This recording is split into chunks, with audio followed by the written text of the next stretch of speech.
Good evening guys, welcome to another episode of Paisa Vasool. और पैसा वसूल स्टार्ट करने से पहले, एपिसोड स्टार्ट करने से पहले आपको तो पता ही है क्या करना है। करना ये है कि मुझे चश्मा डालना है। चश्मा क्यों डालना है? क्योंकि इससे दृष्टि क्लियर होती है और मैं चाहता हूँ कि आपकी दृष्टि क्लियर रहे, फाइनेंस को लेकर के, अपने अपने फ्यूचर को लेकर के, अपने सेविंग्स को लेकर के, जिससे आप, आपकी फैमिली और आपका फ्यूचर सारा चीज़ ही सिक्योर्ड रहे। ठीक है, तो आज का एपिसोड अभी स्टार्ट करते हैं गाइस। तो आज का जो टॉपिक है वो है कि कौन सा बेटर इन्वेस्टमेंट होता है। बेटर इन्वेस्टमेंट बहुत सारी चीज़ों से हो सकती है, उसके बारे में हम और भी कंपैरिजन करेंगे आगे वाले आने वाले एपिसोड में। बट आज जो दो कंपैरिजन करने वाले हैं वो ये है कि स्टॉक्स, डायरेक्ट स्टॉक्स में इन्वेस्ट करना बेटर है या फिर म्यूचुअल फंड्स में इन्वेस्ट करना ज़्यादा बेटर है।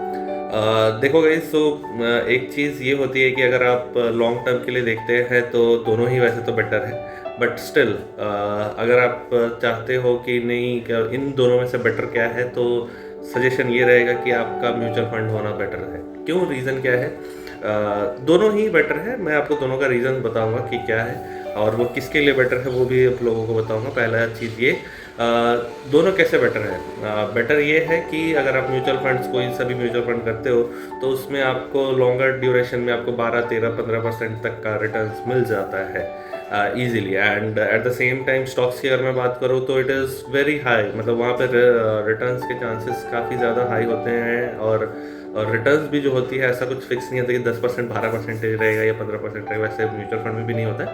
बट स्टॉक्स का ऐसा है कि वो कम्प्लीटली उस पर्टिकुलर स्टॉक का परफॉर्मेंस के ऊपर में डिपेंड करती है। लॉन्गर टर्म में ऐसा भी होता है कि आपका 100x, 200x, 300, 500x तक चला जाता है ना, उससे भी ज़्यादा कई बार तो ये सारी चीज़ें होती हैं। बट डिफरेंस क्या है? डिफरेंस ये है कि आपको ये नहीं पता कि कौन सा स्टॉक आगे, आज से 10 साल बाद या आज से 15 साल बाद आपको वो मल्टी बैगर स्टॉक बनेगा या नहीं बनेगा।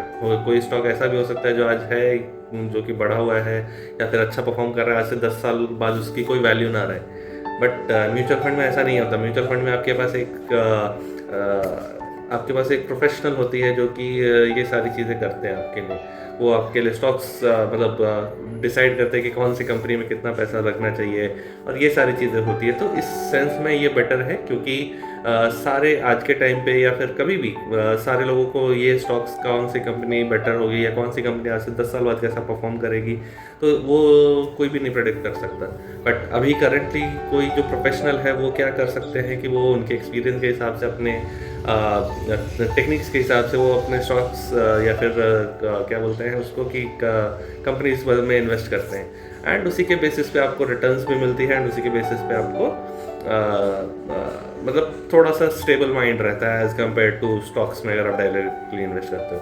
हाँ, स्टॉक्स कब बेटर हो जाता है कि अगर आपको खुद से पहले पता है कि कंपनी बहुत अच्छी है, मल्टीपैगर हो सकती है and you are very confident, तो उस सिनेरियो में इन दोनों के ऐसे सिचुएशन में stocks is better option as compare to mutual fund, क्योंकि आपको खुद को नॉलेज है कि कितना बढ़ सकता है, कैसे हो सकता है। You are completely aware about company की क्या हो सकती है, उसका फ्यूचर क्या हो सकता है। तो उस सिचुएशन में stocks is a very big and a better option, क्योंकि वो आपको, जो म्यूचुअल फंड आपको 12-15% का रिटर्न दे रही है, वो शायद हो सकता है कि आपको 100 टाइम्स, 200 टाइम्स, 300 टाइम्स, ठीक है, नॉट परसेंटेज, तो उतना तक भी रिटर्न दे सकता है स्टॉक। सो दोनों ही वैसे तो बेटर है, but if you are beginner या फिर आपको नहीं पता है चीज़ें, तो म्यूचुअल फंड इज़ बेटर। और अगर आपको पता है चीज़ें कि किस तरीके से कौन सा फंड में डालना है चाहिए, कौन से फंड का क्या कैसा परफॉर्मेंस रह सकता है फ्यूचर में, प्रेडिक्ट कर सकते हो थोड़ा सा, तो stocks is a better option. ठीक है,